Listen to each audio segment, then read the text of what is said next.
Hi folks, so my name's Kev and today I'm going to start off this video showing you how I map the fretboard and how I can name any note on the fretboard and show you how to do the same thing. So first of all, standard tuning for guitar: thickest string E, A, D, G, B, E again. Technically we should number the strings, because when you start getting into open tunings and stuff like that, it can start getting confusing. If you call that an E string and it's tuned to D, then it's not really an E string anymore, is it? But for the sakes of this video and for this series, I'm going to stick to the note names of the strings. It's simply because that's the way I learned it, and we're not getting into any open tunings. If you look at other videos and they're talking about string numbers, the way they number it is the highest string is 1, the lowest string is 6. So 1, 2, 3, 4, 5, 6. Personally, as I say, it's a habit thing. It's just the way I've learnt it. So just to get that out there. What you find is that if you go to the 5th fret and you play the E string, it's the same note as the open A string, and that works all the way across. A string on the 5th fret is the same note as the open D string, so it's a D. G string, 5th fret, sorry, D string, 5th fret, gives you same as the open G string, so it's a G. Now when we come to the B string, we go to the 4th fret on the G string and we get the same number as the B string, we get a B there. And then back to the 5th fret for the open E string.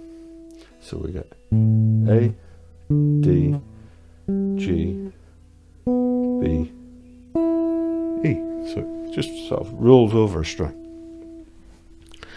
Now, we've got, this guitar's got 22 frets on it. 22 frets times 6 strings. That's 100, if I've done my maths right, it's 132 possible notes.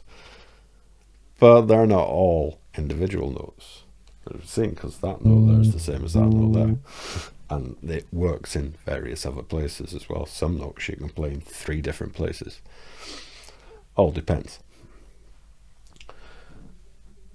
So although like a full-size piano keyboard has got 88 keys on it, they're 88 individual notes.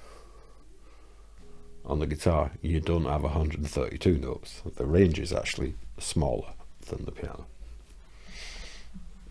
just because of those repeats. Some basic sort of music theory that we have to understand.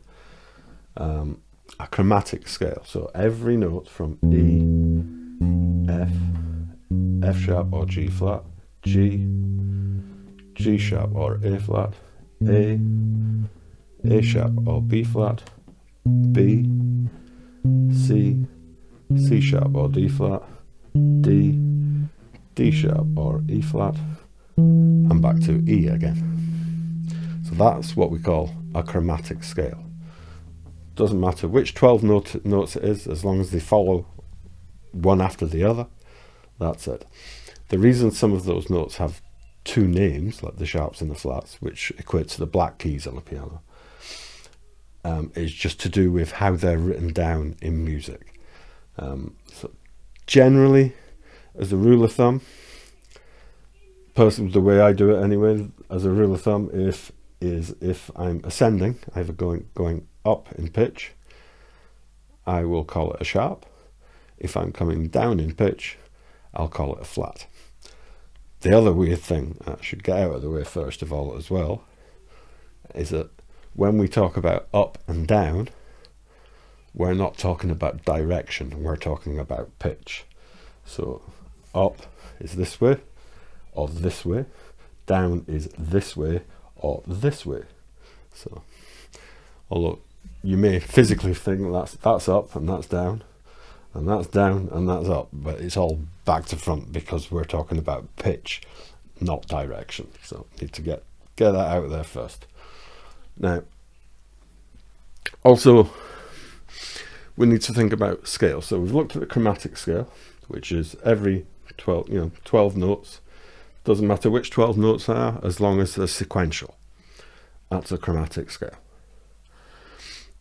The other scale we need to think about is the major scale. Now, the major scale is the most important one of them all because everything else relates back to it. So it's where your chords come from, where all your patterns come from. So if you've been playing guitar for a little while and you've learnt your major and minor pentatonic scale shapes, they all relate back to that major scale. So if you learn the major scale, all you have to do is do adjustments to it to play any other scale. You just have to know what adjustments to make, so it makes it a lot easier. So it's the daddy of them all, and you probably know it as do, re, mi, fa, sol, la, ti, do.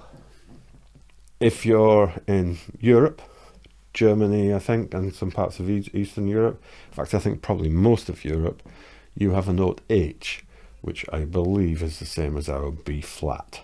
So instead of having a B flat, you've got an H. Some strange reasons for that. I think it's to do with the way that it's written down. The symbols for it look like an H. If we look at this major scale, the way I do it here, I've written up this this pizza. I cut up a pizza into 12 slices, and each slice represents a semitone. Semitone, again, differences in different parts of the world. In the UK and in Europe, I think we call it a semitone. So the distance from there to there is a semitone. From there to there is a tone. In America, I think you guys call it a half step and a whole step. So again, just differences in language. In other parts of the world, they use a system called solfege or solfege. I'm not quite sure how you pronounce it, which is the do, re, mi, fa, sol, la, ti, do, or si, do, depending on where you are. Again, doesn't really matter what you call it as long as you keep it consistent and the person you're talking to knows what you're talking about, because music's all about communication. It's the only reason you need it. Just for ease of explaining, take a pizza and cut it up into 12 slices, each slice representing a semitone or a half step. Your do, re, mi, fa, sol, la, ti, do works out at a tone, tone, semitone, tone, tone, tone, semitone. That's really important to remember. Tone, tone, semitone, tone, tone, tone, semitone. So that's one piece of information you need to grab and never forget. Again, just clarifying the language. Each position on that scale is known as a scale degree. The difference between those intervals, so tone, root, semitone, root, tone. So the difference between that note and that note is an interval. That note and that note is an interval. So that has an interval of one semitone or a half step. The difference between that note and that note has an interval of two semitones or one whole step. So tone, tone, semitone, tone, tone, tone, semitone. That is your major scale. Key signatures tells you what note to start that on. So, or I could play that, or I could play. Oh. Still the same tune, still the same intervals remain the same, but the starting position varies. So, and the name, the key signature basically tells you where to start that pattern from. So if you have a melody based on the major scale, something like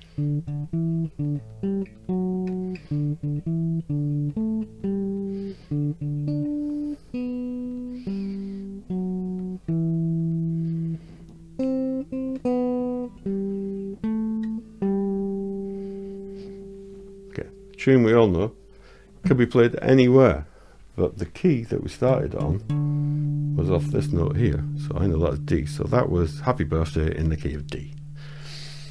I could play the same thing, let's say start it here,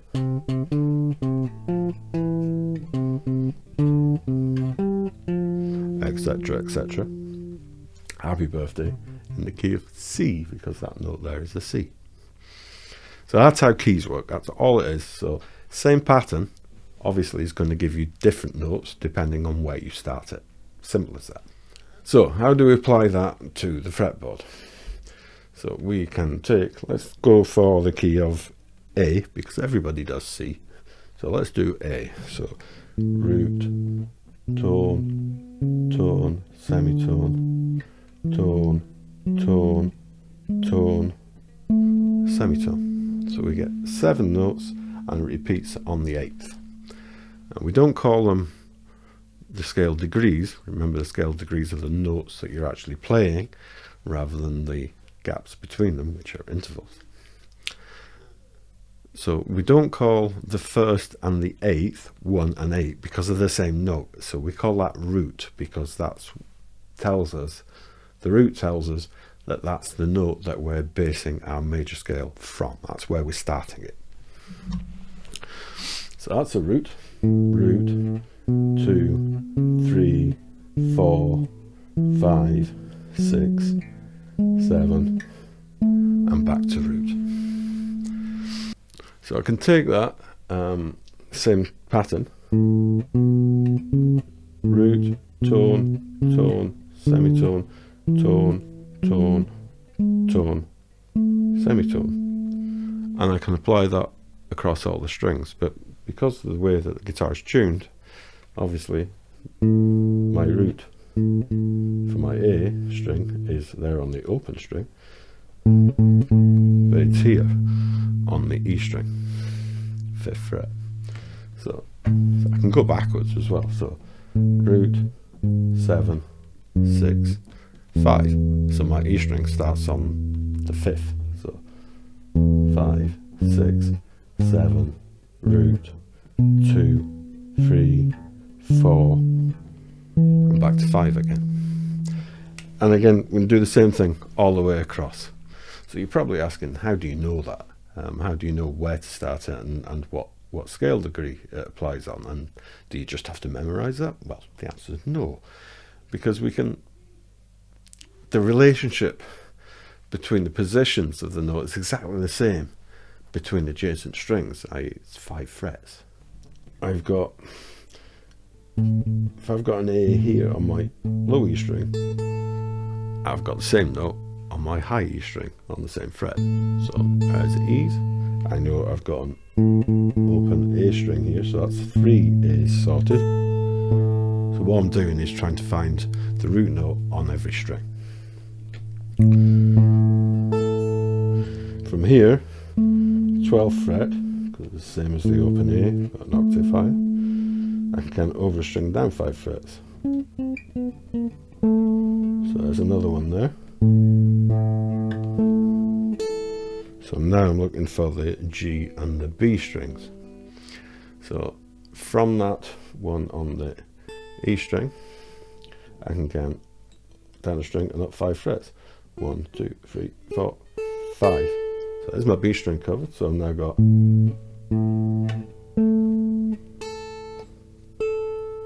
I'm only looking for the B string now, G string now. So for the G string, I can take that note on the B string, count down a string and up 4 frets. Because we're crossing between the G and the B, we have to adjust by 1 fret. So 5 frets becomes 4 frets. So down a string and up 4 frets, which is the same as Yeah, 14th fret, same as 2nd fret, an octave lower. So now we have all our strings covered. E string, A string, D string, G string, B string, and E again. So we've got the same note on all 5 strings. And then I can just build my scale off every one of those. So root, tone, tone, semitone, tone, tone, tone, semitone, A string, root, tone, tone, semitone, tone, tone, tone, semitone, D string, root, tone, tone, semitone, tone, tone, tone, semitone. And of course we can go backwards as well. So there's my root, semitone, tone, tone, tone. Yeah. And that way we can cover the whole fretboard. That to me is still a little bit too complicated. Counting 5 frets and 4 frets is big counts. So there's easier ways to do that. I can work out the root notes from one position by going up a string, down 5 frets. To get my A string. To get my D string, I can go up 2 frets, up 2 strings and up 2 frets. To get my G string, I can go over 3 strings, up 3 strings rather, and down 3 frets. And get it there. From my E string to my B string, I can go over 4 strings and up 1, 2, 3, 4, 5 frets. And my high E string is the same, in the same place. Again, a little bit too complicated, but we're getting a bit closer. We can start figuring it out, going from step to step, and bring those distances in a little bit. So rather than taking it all from one position, I can count a little bit closer. So for my 5th fret to my on my E string to my A string, I know the open A string is my next note, so down 5 frets. Up a string, down 5 frets.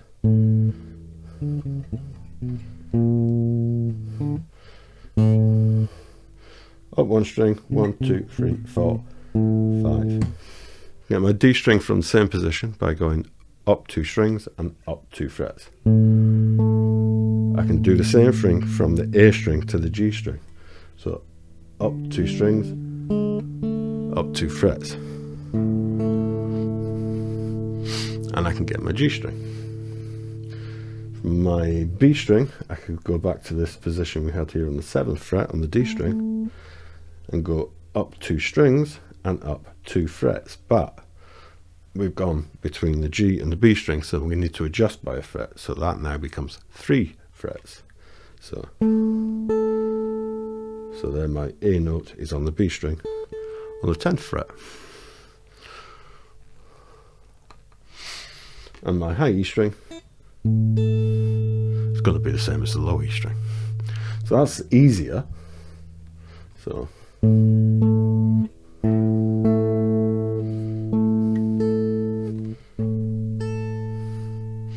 that makes it easier, but it's still a bit complicated.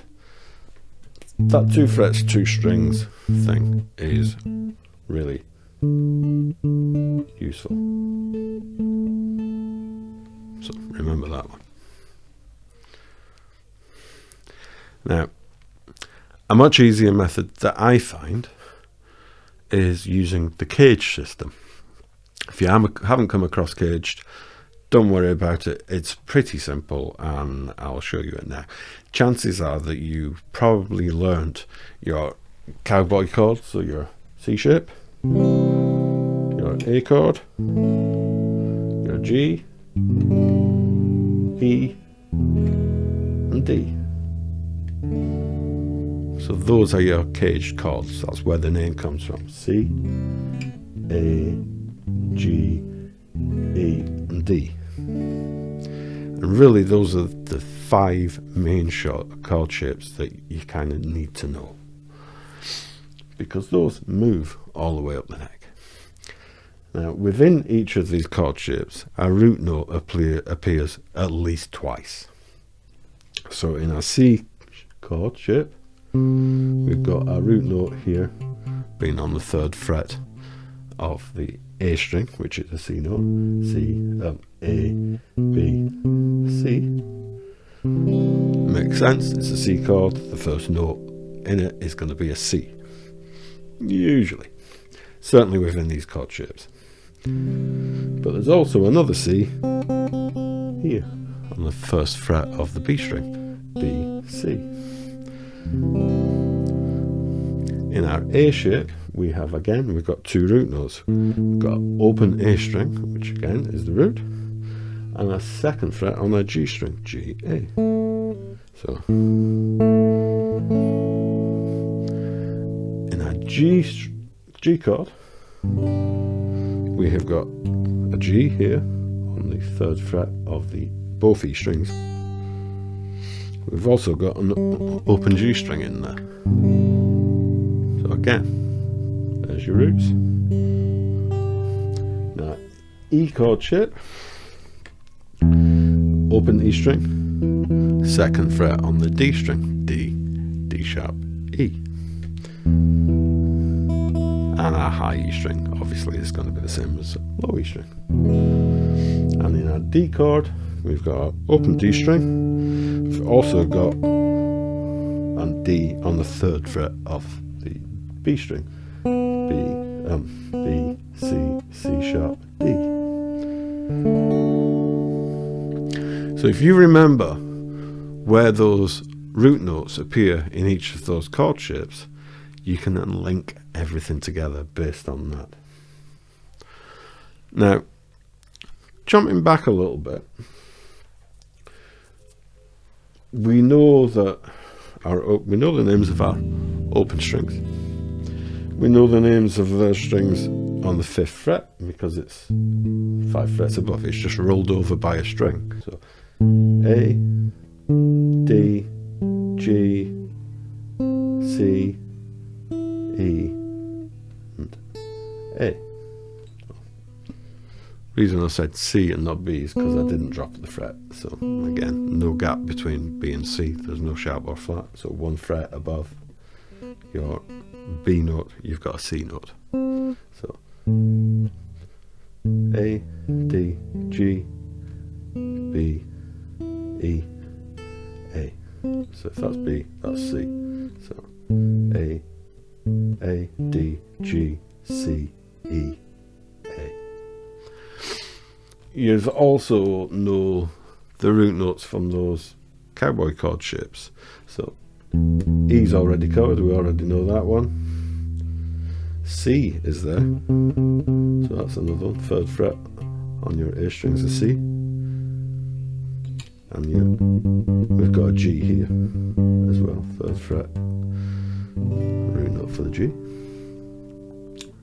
The D is obviously your open D, so that's covered. So covered them all. C, A, you've got your open A string. So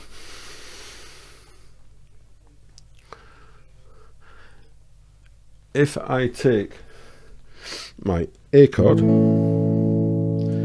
I think, right, that has got a root note here on my A string and another root note here on the G string, what other of those cowboy chords had a root note on the G string? Well, it was the G chord, wasn't it? So if I put a bar across there and I play a G shape above that, I get an A chord. So A. Now in my G shape from there, my root notes are here on the E strings. The other chord that had root notes on the E strings was the E chord. So play an E shape there. Now the E shape has another root note here on the D string. The other chord that had a root note on the D string was the D chord. So a D shape, right. The D shape is going to give me another A. From there, that has got a root note on the B string as well as the D string. The other chord that had a root note on the B string was a C. So if I play a C shape above that,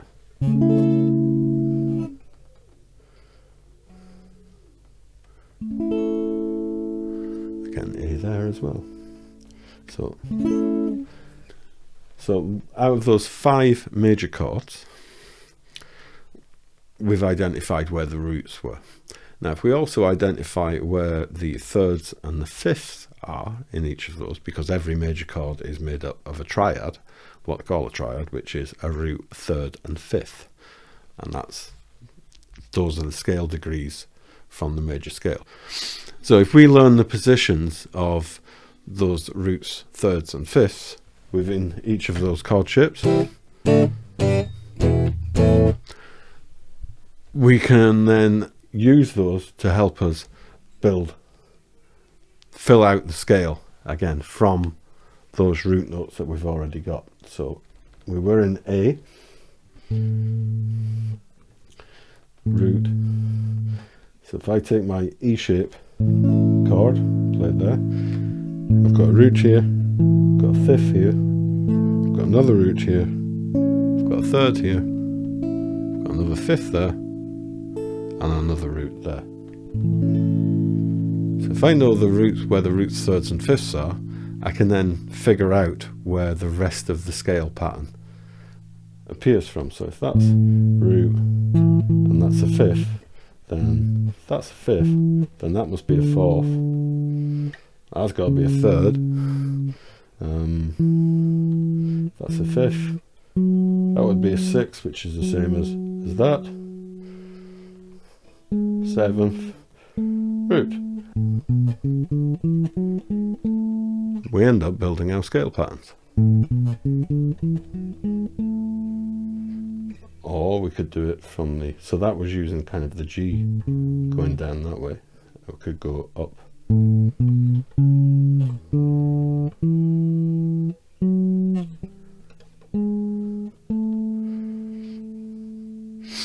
So you can do it in different ways depending on which chord shape pattern you use to build your scale pattern.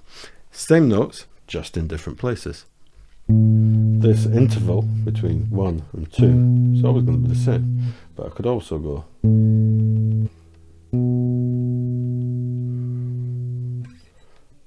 to get a third. I could go 1 to 3, so root 2 3, root tone tone, or I could go root tone tone and get a third there, and get a fourth there, root 4, 5, then 5 to 6, like that, or I could go. That's always going to be the same no matter where I play it, whichever note it is that I play it from. So if I want to go from here to here, I could go to there. So instead of going 6 7, sorry, I could go 6 7, get the same note. Still 1 2, upper string, down 3 frets is a tone apart.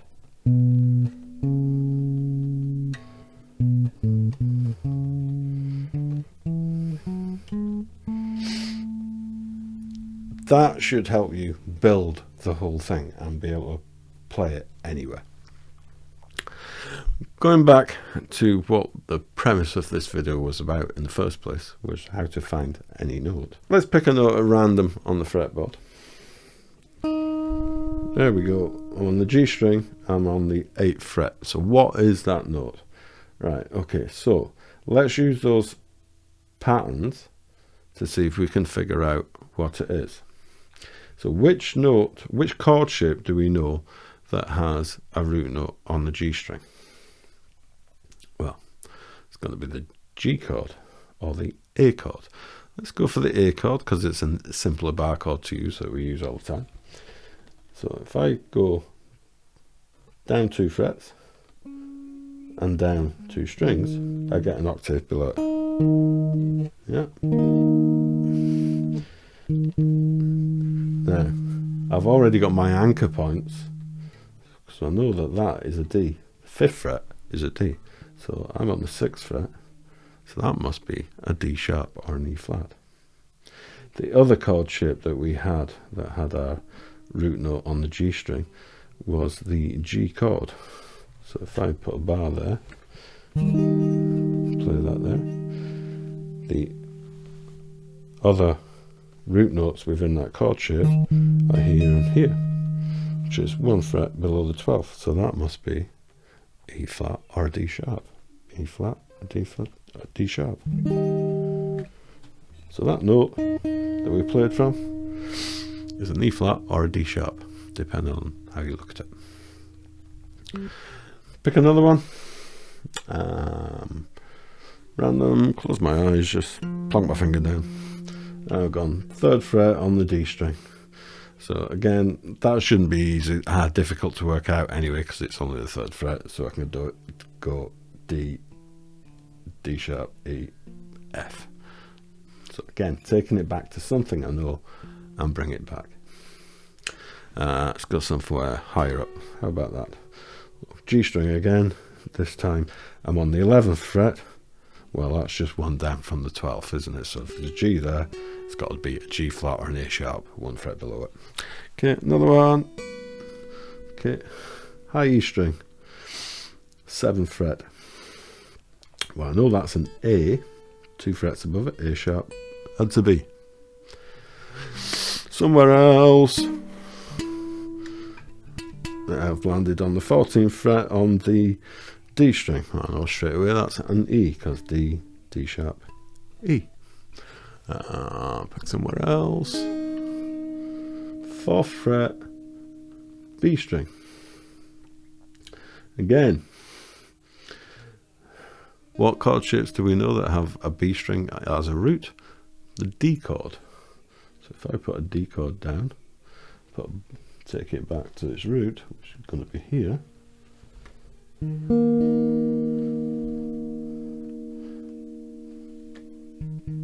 There's my other root in that chord shape.